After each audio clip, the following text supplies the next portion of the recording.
Hello everyone, আজকে আমরা সপ্তম শ্রেণীর জীবন বিজ্ঞানের ফুল অংশটা থেকে কিছু প্রশ্ন নিয়ে আলোচনা করব।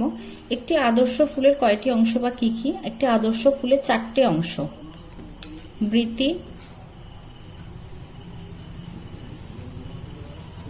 2 নম্বর দলমণ্ডল বা পাপড়ি যেটাকে আমরা বলে থাকি, 3 হচ্ছে পুংকেশর চক্র,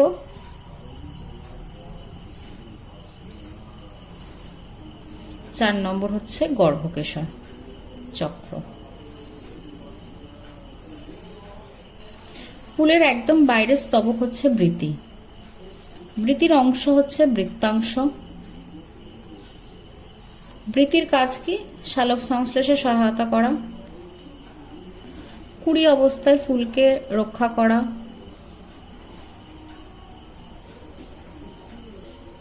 দলমণ্ডলের কাজ রেখো। দলমণ্ডলের কাজ হচ্ছে উজ্জ্বল বর্ণের হওয়ায়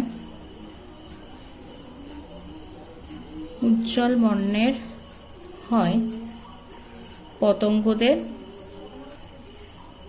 আকৃষ্ট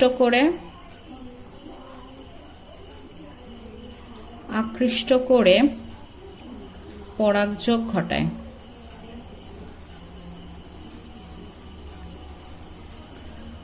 পরাগধানীতে হলুদ রঙের পাউডারের মতো অংশ হলো পরাগরেণু।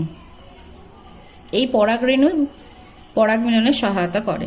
গর্ভাশয়ের ভিতরে দানার মতো অংশকে বলা হয় ডিম্বক। নিষেকের ফলে ডিম্বাশয় ফলে এবং ডিম্বক বীজে পরিণত হয়।